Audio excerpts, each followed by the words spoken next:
Welcome to Power Code Music. If you're new to MIDI or just curious as to what it's all about, then you're watching the right video.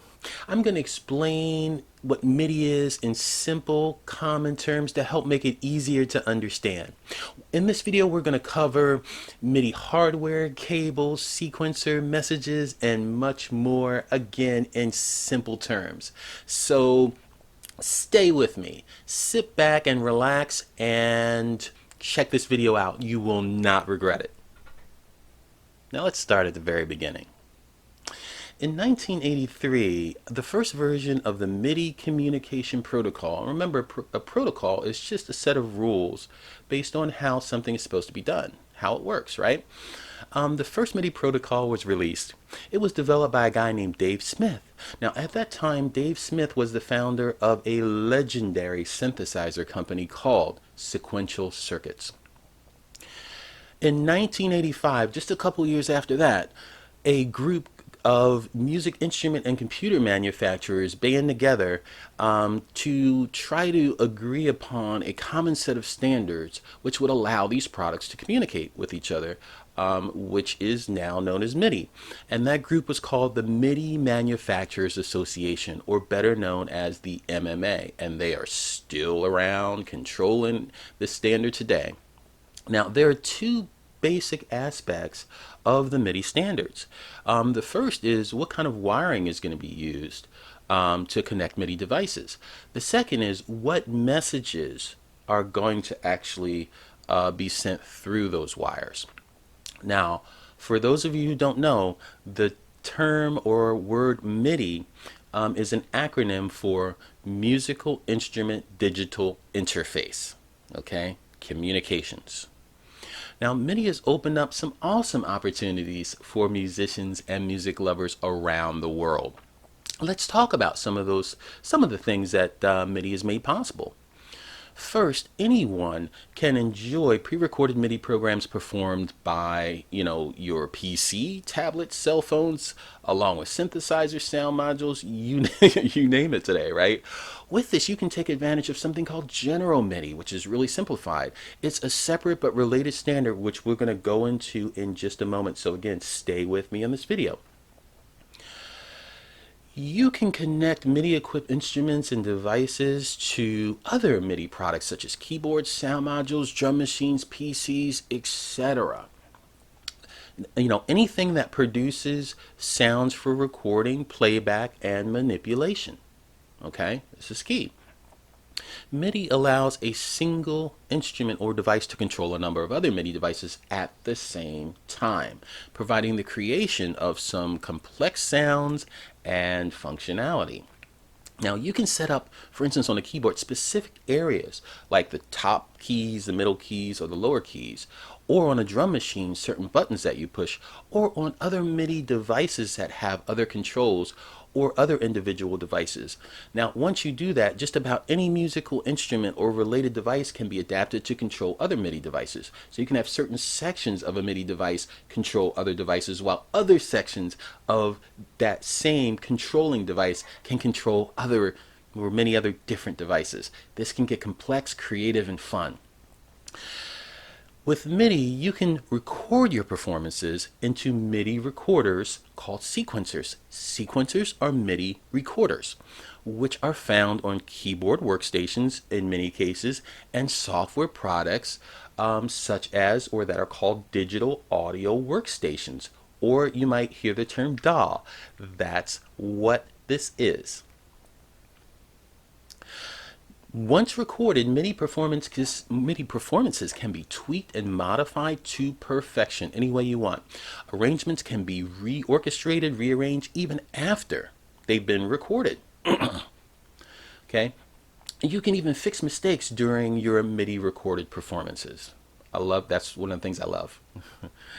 You can program your MIDI devices based on your requirements from your PC or other MIDI units, and in some cases your phone, if you have the MIDI adapters and software to do that. This takes advantage, if you're using a computer, of a larger display. Phones allow you to be able to stay mobile, and just again, using MIDI gives you also the potential for automation. Okay, you can set up automation with that. MIDI instruments can send what's stored in their internal memories out to external storage devices. Okay, if you're doing this information that comes from your MIDI device is called system exclusive data, or SysEx data. Because the reason why it's called system exclusive is because the information that's coming out is exclusive to that MIDI device or that MIDI system. So that's why it's called system exclusive data. And if you ever see SysEx data, that's exactly what that is. Recording engineers can control mixing console devices like this one if it's enabled with MIDI, any effects device that's enabled with MIDI, and much more. Like, for example, stage lights in concert halls, okay, can be automated to respond to musical cues. So if you're ever watching a concert and the lights are going up and down and flashing and changing color based on the music, that's because that lighting system is connected to the MIDI sound or song, so that it could then be programmed to change based on different sections or sounds in a song. Super cool. I've always loved that. MIDI's power, okay, is that it is a tool in the creative process and only limited by the imagination of those who use it. Key. So much you can do with it. Let's look at the MIDI hardware to get a better idea of how this works. The architects of MIDI had to initially settle on the MIDI hardware. And let's take a look at the cables that they started out with. Originally, all MIDI cables had the same kind of plug on either end. And today there are many kinds of different cables, including USB, Bluetooth, and wireless. Okay. On your basic MIDI cable, basic MIDI device, there are 3 MIDI sockets or jacks on the back of most MIDI instruments that you'll find. Newer instruments also include a MIDI USB port as well. In some cases, only a MIDI USB port. It all depends on the device. Now, on the back again of instruments, devices, drum machines, effects processors, and such, is you'll find MIDI jacks. Okay, MIDI in jack is for MIDI information coming from one instrument or into that particular device. That instrument sends out also its own MIDI information through the MIDI out jack. Now, on some older devices, what you'll find is a MIDI through jack. Now, if you have an older device that has this, what it does is this passes MIDI data through the instrument unchanged. Okay, so if you had a network and you just wanted to send information through an instrument to another instrument that is connected to, you can do that and not have the instrument that it's going through change the MIDI data at all. The MIDI cable itself, this is important, the MIDI cable itself can carry 16 independent channels, okay, of MIDI information, which travels together through the same wire. This means that you can have 16 separate MIDI conversations going all at once between devices connected together with MIDI cables. Let's look at how these MIDI channels work. Okay? MIDI instruments can be set up to listen to specific channels and ignore everything else that's going on. This allows a central device to control each instrument individually. Newer devices are capable of responding to as many as 16 channels at once, and such instruments basically are referred to as being multi-timbral. That means that you can, again, respond to as many as 16 channels at one time. Now, it's as if in this scenario that there are up to 16 separate musical instruments in the same device. And MIDI allows you to control each sound independently of one another, separately. Now, many older MIDI devices are not capable of this, so be careful. Always look and check to see the multi-timbral settings on an older MIDI device to be able to understand what it can do. MIDI rigs can also combine both possibilities. Okay, with some instruments, you can program them to respond to one MIDI channel or another MIDI channel. And multi-timbral devices can be set up to receive, of course, on all 16 channels at once. So you can have quite an interesting dynamic going on there.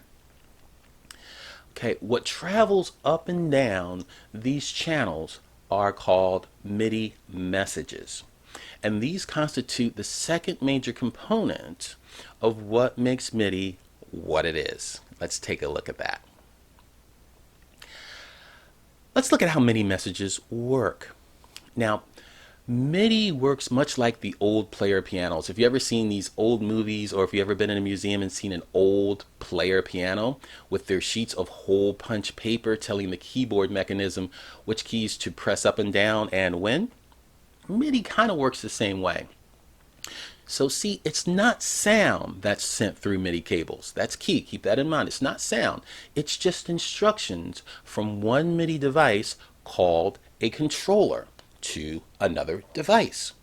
Now keep in mind that MIDI generally does not cause any keys or anything to physically move in another device. Okay? For example, to give you an example, when pressing a note on a keyboard, which is controlling a sound module, okay, or another keyboard, the controller would send out a key down message for a specific note. Now, the MIDI device receiving such a message would play the note. When the keyboardist would let go, okay, of the note, the controller would then send a key up message, and the receiving device would stop sounding the note. Basically, it's as simple as that. Again, it sends messages. MIDI also captures the expressive aspects of a performance by sending out other kinds of messages too. Okay, controllers can also sense, a MIDI controller can sense how hard you play, which is referred to in the MIDI world as velocity. And this can instruct other devices to respond accordingly. So you might hear the term velocity sensitive. That's what that means. Sustained foot pedals also send out MIDI messages. Now, these are many tools for expression that can be transmitted and responded to via MIDI.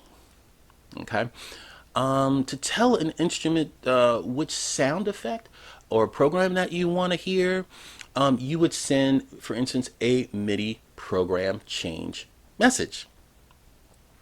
MIDI can also send messages that have the same effect as pushing buttons and turning knobs on a receiving device.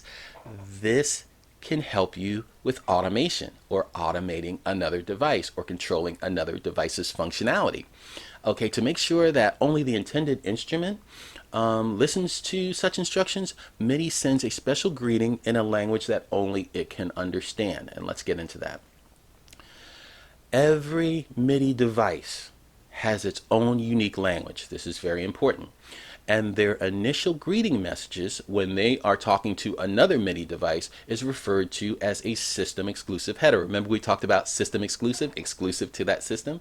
This is in regards now to a language called system exclusive header. Now, system exclusive header, the header part of that is an initial greeting, like a hello. Okay, system exclusive is also referred to as what we talked about as sysx data. Sysx is also used for, which we talked about, the dumping, not dumbing, but the dumping of MIDI instruments memory to an external storage device. Sysx, okay, because of it's an exclusive information for a specific device, helps that data find its way back home when it's time to load it back into the instrument it was saved from. In MIDI recording, all of the messages that a controller produces are sent to a sequencer. Most sequencers have a record, stop, and play or record, stop, and play buttons, since they are usually designed to resemble or mimic traditional tape recorders. When the record button is pressed on a sequencer, the sequencer captures incoming MIDI information. Okay, pressing stop tells the sequencer to store that information into its memory. When the play button is pressed, it sends that information back out. Let's talk about what general MIDI is. We touched on it in the beginning of the video. Now let's talk about what general MIDI is. General MIDI is an agreed upon set of sounds and protocols. Remember, protocols these are the rules, okay, which ensure that no matter what brand or model of general MIDI instrument or device that you have, or that you use with your PC or anything else, that the device will play back when it's playing back a general MIDI recording, the music will sound basically the same as when it was recorded on another device. Remember, we send messages, not sounds. So when a receiving device gets that message, it needs to know exactly what to play. And in general MIDI, what's key here is if you're recording in general MIDI, you want it to sound exactly the same as the way you recorded it on any other device it's played on. So if that device is general MIDI, then whatever sound that you're playing on your original device, it will sound exactly the same on that device, because we're sending MIDI messages and not audio. Very important to understand this. General MIDI also provides a big convenience for listeners and multimedia fans who want to enjoy MIDI-based music without having to know a lot about the mechanics of it.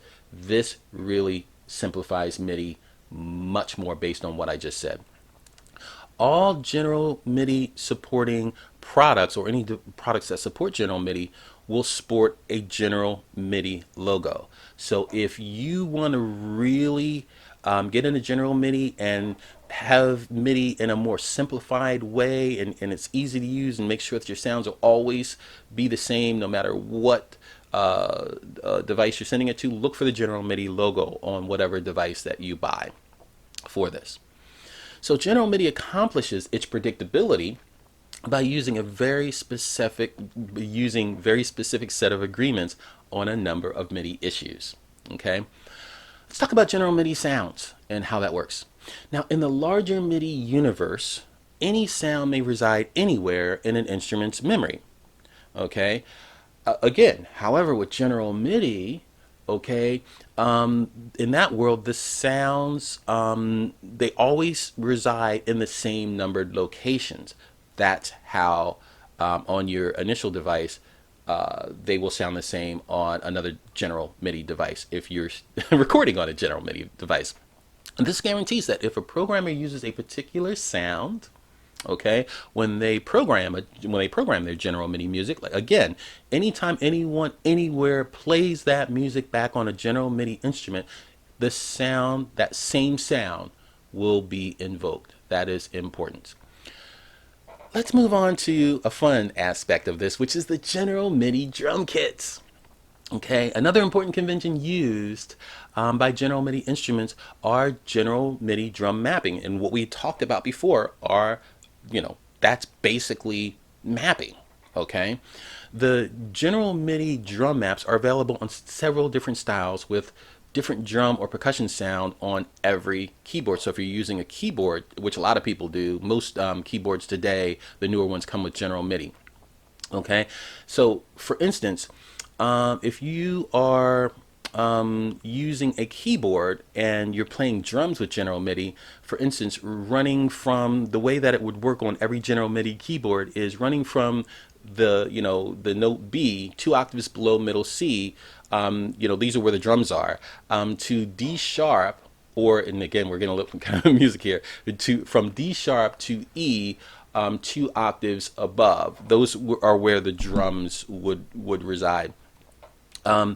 Now, some sounds in the general MIDI drum map are consistent from style to style. For example, the low key, if you're using a keyboard, for example, on a 61 note keyboard, will always be a bass drum sound, and the note 2 semitones above it will always be like a snare drum sound.